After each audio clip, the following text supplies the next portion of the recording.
Hey guys, my name is Michael Sifos, and I am the UF IFAS Extension Florida Sea Grant Agent in Collier County. And today I'm going to show you how to fillet one of the prettiest snappers there is, the mutton snapper. And I'm going to give you a little bit of life history characteristics and show you some steps along the way. So I'm going to go ahead and move the camera a little bit closer so you can see my hands, and we'll get started.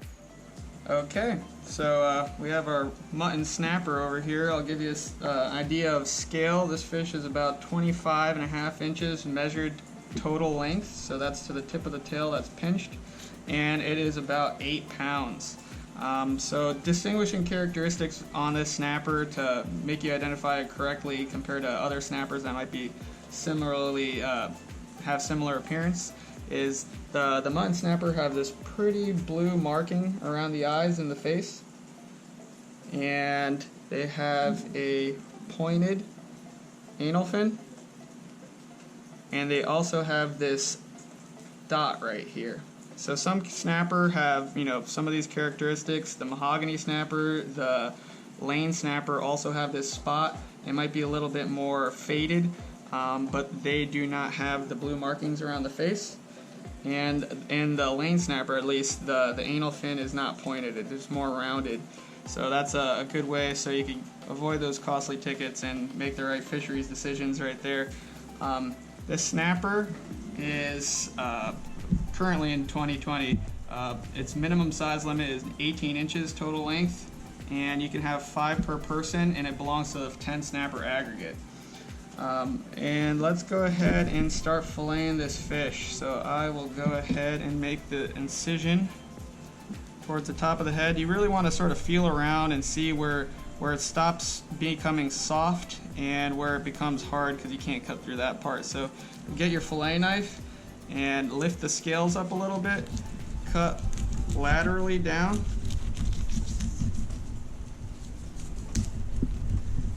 and that's your first incision. Next, you're going to cut along the dorsal fin and go about 1/4 to 1/2 inch deep.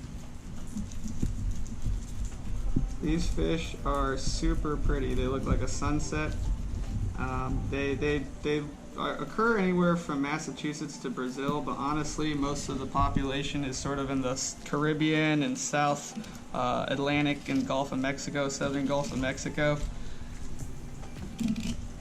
And if you find them up north, they might be in a little bit deeper water where it might be a little bit more stable in terms of conditions, and more tropical if you're anywhere near the Gulf Stream.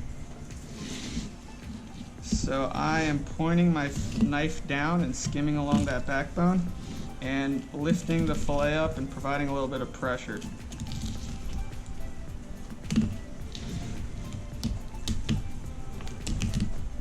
These fish are sometimes misidentified as red snapper, and sometimes even actually marketed as red snapper in terms of a fillet. That might be for the fish houses to be able to sell them, but they are completely different than red snapper. They taste similarly, and the fillet might look similarly to one.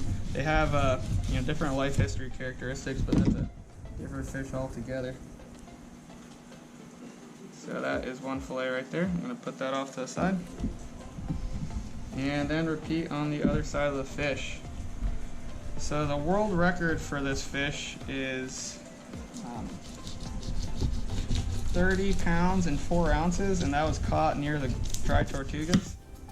And that is also the state of Florida record. So there's some Florida pride.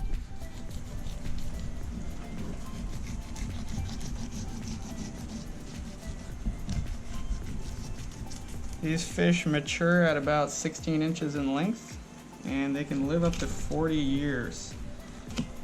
They still need to do a lot of research on them, but they found in a study I saw that a year-old mutton snapper is about 6.5 inches total length, while a 14-year-old mutton snapper is about 30.5 inches in length.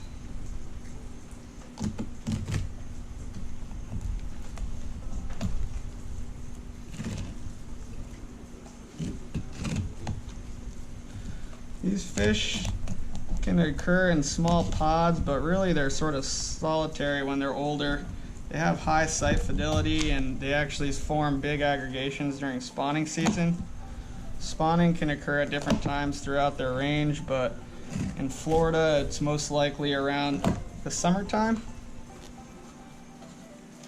They eat crustaceans and small fish, and you can find them sort of pecking around the sand throughout the day.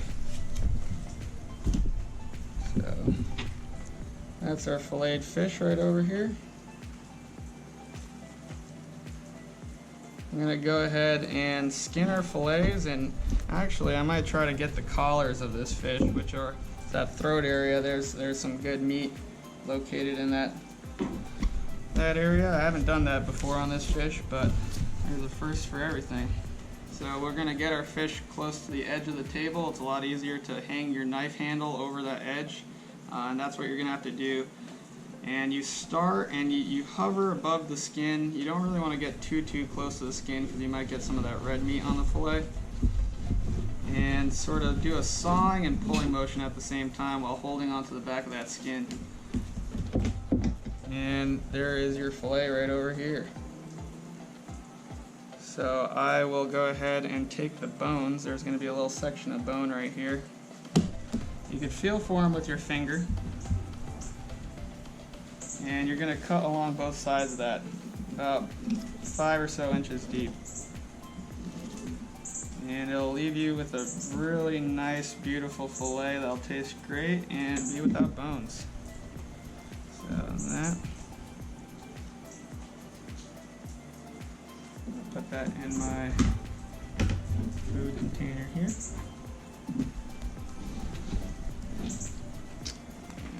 Go ahead and get my other fillet. Repeating that same process, having my knife handle hovering over the edge and doing a little sawing motion while sort of pulling in the opposite direction with my hand holding the skin.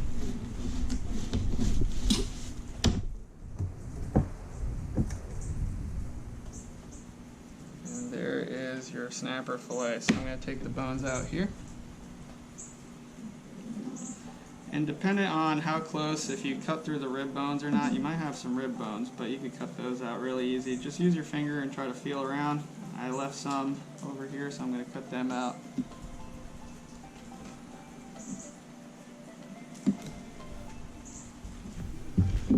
These fish inhabit wrecks and sort of the periphery of wrecks, not so much hiding up underneath them, but they like that rocky reef structure. So let me go ahead and try to get the throat portion, or the collars. A lot of people like those. I haven't done that on this fish yet, but I'm going to try it based on what I learned from doing them to a couple groupers. So here's this bone, and we can sort of put our knife underneath it, slip up, and then slip back down and cut across right there.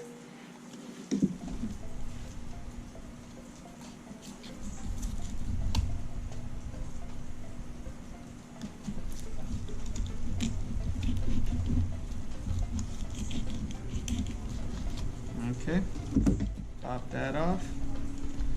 And then I'm going to repeat that on the other side, but you can see that there. It's popped off a little bit.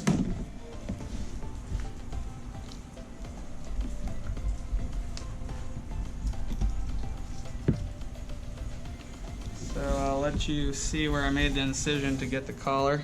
It's right in this area. So you're going to cut upwards. I could maybe do that while I'm holding them.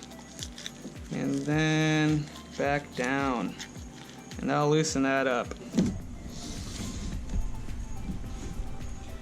And at that point, you just sort of make an incision on the inside of that operculum.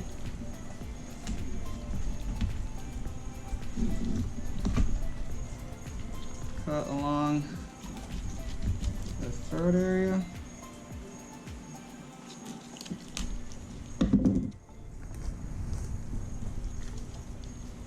And you're going to have to cut behind the pelvic fins right there. And boom.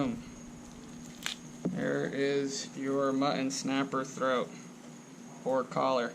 Some people like to cut them in half and have like one little chicken wing section and another one. You can trim up these fins.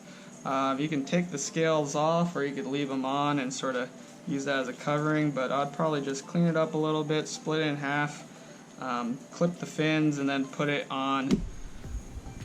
Pan fry it. You can cover it, saute it.